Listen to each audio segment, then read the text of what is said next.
permasalahan saya Ustaz, bagaimana cara menghilangkan pikiran kotor dan pikiran melantur kemana-mana. Saya sudah mencoba untuk menasihati diri akan rasa malu kepada Allah yang sebenarnya. Namun mengapa rasanya masih susah sekali, sering muncul tiba-tiba, dan seolah hal tersebut tertanam di memori jangka panjang karena pornografi benar telah merusak otak. Hal tersebut berawal dari saya sewaktu kecil salah menggunakan teknologi. Dahulu saya kecanduan pornografi dan LGBT. Sudah 10 tahun hal itu bermula dari ketertarikan saya pada teknologi dan tanpa pengawasan dan pengarahan. Maka dari itu saya mohon izin menyampaikan, tolong bagi orang tua untuk selalu mengawasi segala teknologi yang anak gunakan.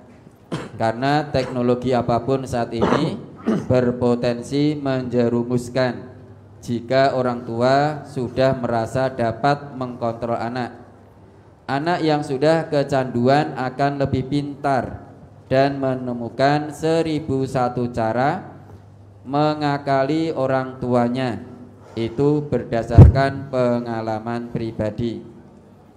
Dan tolong bagi ibu yang mengaji membawa anak untuk membuat anak diam, mohon untuk tidak diberi HP terus-menerus. Karena saya keringat dingin dan gelisah ketika cukup sering melihat ibu-ibu di sini memberi anak HP. Namun anak melihat video yang tidak sesuai dengan umur atau bahkan kurang pantas, sedangkan ibunya tidak mengawasi dan fokus mengaji. Saya sangat takut kesalahan yang saya alami terulang pada anak-anak bapak dan ibu. Naudzubillah. Untuk itu saya mohon tausiahnya Ustadz. Saya mohon doanya untuk istiqomah mengaji, dan semoga Allah mengampuni dosa-dosa saya yang sangat besar. Pertama, ibu-ibu yang saat ini anaknya pegang HP diminta dulu. Ya, diminta bukan karena malu dengan kanan kirinya, sebab ada masukan ini tadi. Diminta karena memang kewajiban kita mendidik anak kita, momong anak kita. Karena sekarang ini yang momong anak kita adalah HP. Sejak usia dini, bahkan balita, bawah 5 tahun yang momong sudah HP. Ini semua orang tua saat ini mengalami hal yang demikian. Anaknya rewel, kasih HP, diam. Kalau tidak dikasih HP, ngamuk-ngamuk. Anaknya marah-marah, nendang-nendang. Akhirnya orang tuanya karena tidak tega, kemudian berilah anaknya HP. Ini tanggung jawab besar kita di hadapan Allah. Anak itu titipan dari Allah yang Allah lahirkan dengan fitrah. Kullu mauludin yuladu 'alal fitrah. Setiap anak yang terlahir itu dengan fitrah. Fitrah itu kemauan, kemampuan dan kesiapan untuk mengikuti agama tauhid. Tapi seiring dengan tumbuh kembang anak, ternyata orang tuanya memegang peranan yang sangat penting terhadap tumbuh kembang anak. Fa'abawahu yuhawwidanihi au yunassiranihi au yumajjisanihi. Ternyata kedua orang tuanya itu bisa menjadikan anak seorang Yahudi, bisa menjadikan anak seorang Nasrani, bisa menjadikan anak seorang Majusi. Kita jangan lantas berpikir, oh anak saya tetap Islam Ustadz meski mainan HP terus. Bukan begitu. Artinya orang tuanya meski tidak menjadikan anaknya Yahudi, Nasrani ataupun Majusi, namun tanpa disadari orang tuanya bisa membawa anaknya jauh dari jalan Allah.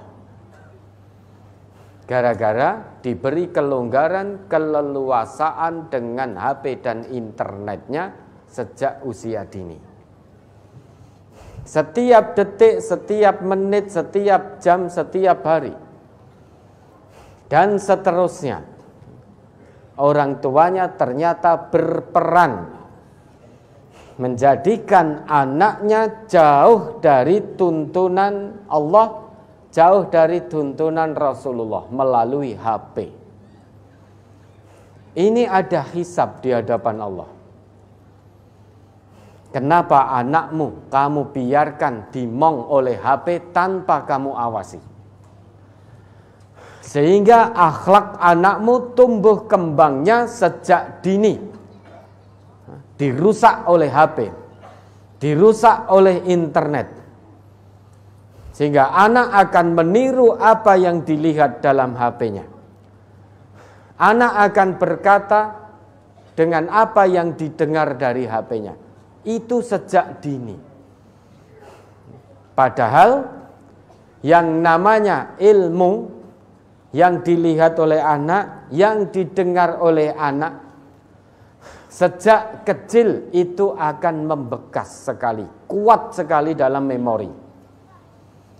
Al-ilmu fis sighari kan naqshi 'alal hajari.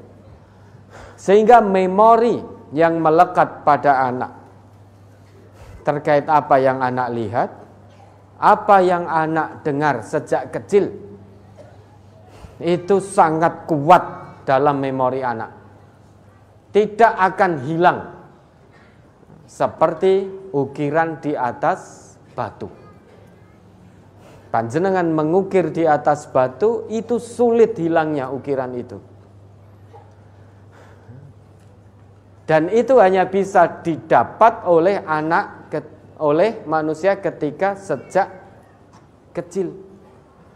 Maka orang tuanya tanpa sadar, hanya gara-gara anaknya biar tidak nangis, diberi HP, maka orang tuanya berperan aktif dalam membentuk karakter akhlak anak sejak dini. Maka secara langsung maupun tidak langsung, orang tuanya telah mengukir di atas batu, memberikan ilmu pada anak, kuat lekatannya sebagaimana orang tua mengukir di atas batu. Kalau yang diukir baik, alhamdulillah, maka anaknya diawasi ketika menggunakan HP.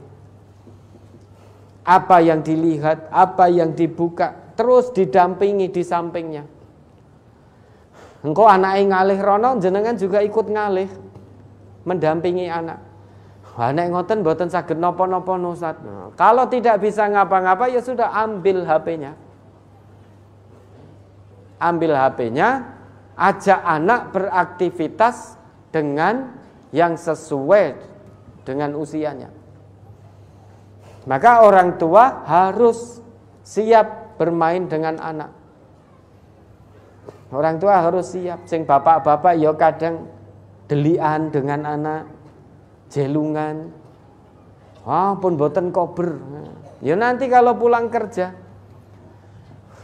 anak pokoknya dialihkan. Jangan sampai anak terus ingin megang HP-nya. Memang diam anak itu kalau pegang HP. Tetapi ketahuilah Bapak Ibu, anak kita berarti tumbuh kembangnya didampingi dengan HP. Berarti sengemong bukan orang tuanya. Yang memberi pendidikan bukan orang tuanya, tetapi HP-nya dengan tontonan-tontonan yang seperti itu. Apa yang dilihat, apa yang didengar, dia mengakar kuat dalam memori anak, membekas begitu kuat. Karena seperti ukiran di atas batu. Maka pengakuan yang bertanya tadi berawal sejak kecil kecanduan teknologi, tapi tanpa diawasi orang tua, sehingga dia lebih canggih dari orang tuanya, bisa menyembunyikan konten-konten, bisa mengelabui orang tuanya. Ketika anak pegang HP, orang tuanya kuwi nonton apa? Dengan satu kali sentuh tombol, cret, ternyata sudah berubah tontonannya. Wah, mendengarkan tausiah. Maka orang tuanya, oh alhamdulillah, kuotanya habis, oleh orang tuanya dibelikan kuota lagi. Kenapa? Karena untuk mendengarkan tausiah. Padahal hanya dengan kecepatan satu jari. Saking canggihnya anak. Orang tuanya mendekat, lihat apa? Pencet satu, jarinya bergerak hanya satu, cepat sekali, hitungan detik sebelum orang tua melihat. Begitu orang tua melihat, ternyata isinya bacaan-bacaan tentang tuntunan Islam. Wah, orang tuanya sampai terenyuh itu, menangis, berarti manfaat sekali HP-nya. HP-nya kok lemot. Dibelikan yang lebih bagus. Kenapa? Karena anaknya membaca tentang tuntunan Islam, melihat nasihat-nasihat tentang Islam. Kuotanya habis, langsung belikan. Padahal ditipu oleh anaknya. Kalau ada orang tua di samping, dia lihat yang orang tuanya ridho. Begitu orang tuanya tidak ada, dia ganti. Termasuk pengakuan tadi, pornografi. Bahkan sampai LGBT. Kaumnya Nabi Lut. Berarti LGBT ternyata saat ini telah masuk dalam keluarga besar Muslim. Sehingga bukan omong kosong LGBT ini. Ternyata orang yang ngaku Islam pun juga melakukan ini, LGBT. Dan yang bersangkutan bertanya di sini. Berarti LGBT telah masuk dalam keluarga kita. Namun alhamdulillah, karena ngaji, yang bersangkutan sadar sampai dredeg kalau melihat orang tua memberi anak HP dan tontonannya seperti itu. Tidak sesuai dengan usianya. Gemetar, teringat dengan pengalaman pribadi. Maka terima kasih masukan yang sangat berharga. Untuk kedepannya, tobat pada Allah, tidak ada jalan lain. Teknologi itu memang banyak manfaatnya. Kemajuan teknologi, internet itu memang banyak manfaatnya. Tetapi sebelum mengambil manfaatnya, kaidah usul fikih mengatakan, dar'ul mafasid muqaddamun ala jalbil masolih. Mencegah keburukan itu lebih diutamakan daripada mengambil manfaat. Ingin punya Android, karena dengan Android itu nanti akan dapat manfaat sebanyak-banyaknya. Namun sebelum mengambil manfaat dari Android dan internet, kedepankan dulu pencegahan keburukan. Kalau saya punya Android, saya punya kuota full, apa iya akan saya gunakan untuk hal-hal positif? Kalau ternyata masih condong pada hawa nafsu sehingga internet untuk hal-hal negatif, berarti sebelum maslahat, sebelum manfaat bisa diambil, ternyata sudah ditimpa terlebih dahulu oleh kemadharatan. Jadilah seorang LGBT, kemudian melakukan perzinaan, yang sudah menikah melakukan perselingkuhan, bahkan ada yang bisek dengan laki iya, dengan perempuan iya. Nauzubillah, nauzubillah, sudah terlaknat itu kalau tidak taubat. Ini gara-gara dari HP, dari internet. Maka masukan yang sangat berharga karena pengalaman pribadi, alhamdulillah akhirnya tobat, mudah-mudahan taubatan nasuha. Kemudian memberikan pengalamannya, memberikan ilmunya, informasinya, agar kita sebagai orang tua betul-betul menjaga anak kita. Menjaga anak kita.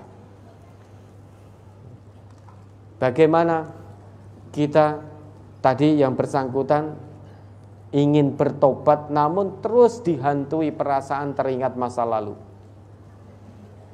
Itu bisikan setan. Dan bisikan setan itu akan terus ada. Inna syaitan yajri fil insan majrad dam.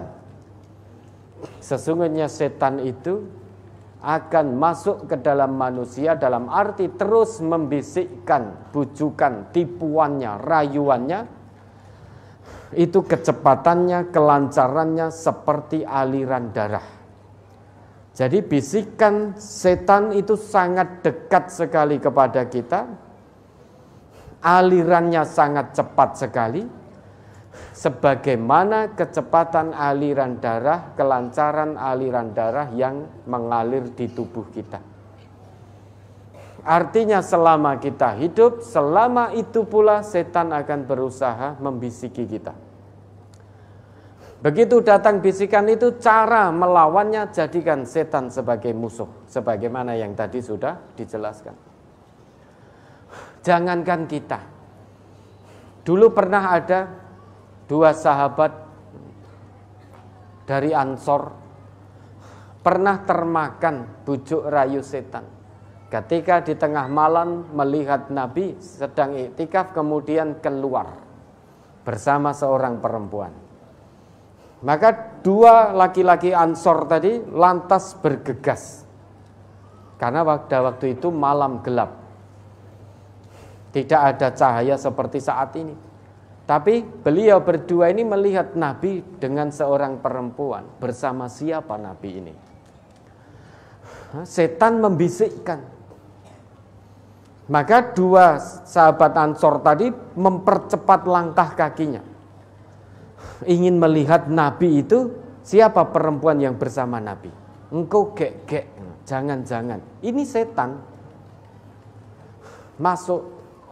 Begitu dekat, kata Nabi, ala rislikuma, pelan-pelan saja. Innaha Sofiyah. Sesungguhnya dia Sofiyah binti Huyai. Sofiyah binti Huyai itu istri Nabi.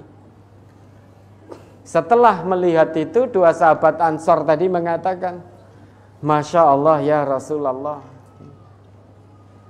Kemudian Nabi mengatakan, Inna syaitan yajri fil insani majrad dam. Sesungguhnya setan mengalir pada manusia sebagaimana aliran darah yang ada di tubuh manusia. Setiap waktu setan akan terus membijuk rayu manusia agar tergelincir dari jalan Allah. Jenengan punya azam kuat tobat pada Allah, tobatan nasuha. Setan tidak mau itu, setan tidak ikhlas jenengan tobat. Pengennya tetap jenengan LGBT terus, ayo gen punya konco. Maka setan akan masuk. Jenengan mengingat, wah dulu begini, wah tampak indah sekali. Dulu begini, wah nggak terkena aturan Islam. Ya, dengan siapapun asal tertarik dia lampiaskan, wah ternyata indah sekali. Setan akan masuk seperti itu. Termasuk yang dibiti. Sekarang yang sudah punya suami, yang sudah punya istri saja, setan terus akan masuk.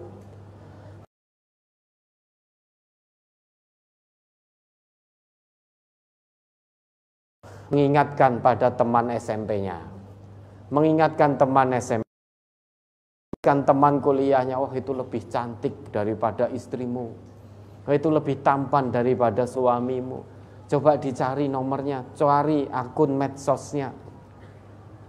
Sehingga suami sibuk nyari akun medsos teman-teman SMP, SMA atau kuliahnya dulu, teman wanitanya. Istri juga begitu, berusaha mencari teman-teman laki-lakinya dulu. Padahal sudah punya istri yang sah, punya suami yang sah secara syariat. Itu setan terus akan bisiki. Kecepatan bujuk rayunya seperti cepatnya dan lancarnya aliran darah yang mengalir dalam tubuh kita. Kemudian Nabi bersabda pada dua orang Ansor tadi, wa inni khasyitu. Dan sungguh aku, yaitu Nabi, sangat mengkhawatirkan ayyaqdhifa bikuma su'an.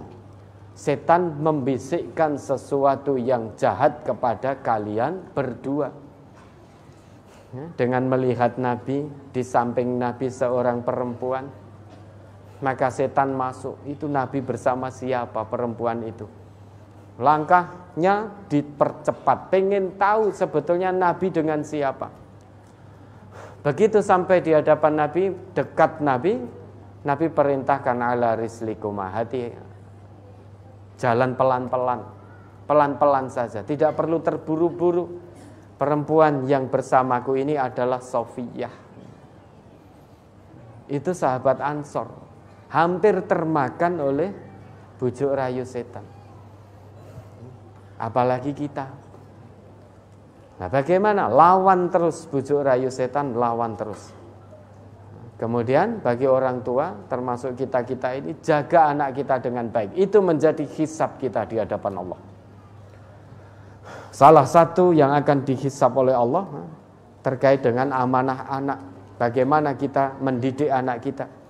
Apakah sudah kita arahkan, kita pimpin, kita bimbing ke jalan yang benar? Atau justru kita biarkan sedemikian rupa tumbuh kembangnya didampingi oleh setan gepeng.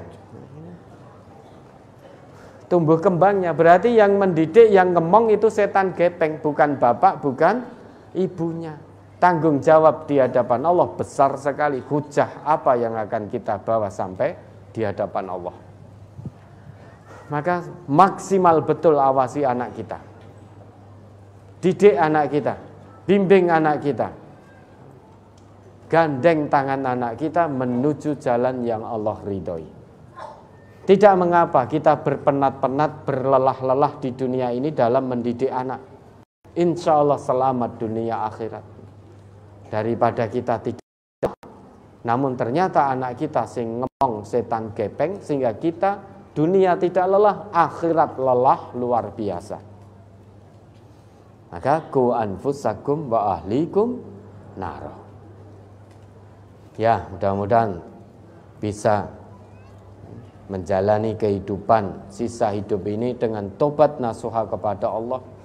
Dosa-dosa yang telah lalu mudah-mudahan diampuni oleh Allah. Selama betul-betul terketuk hatinya untuk taubatan nasuha, kembali kepada Allah zahiran wa batinan. Ya, ada lagi.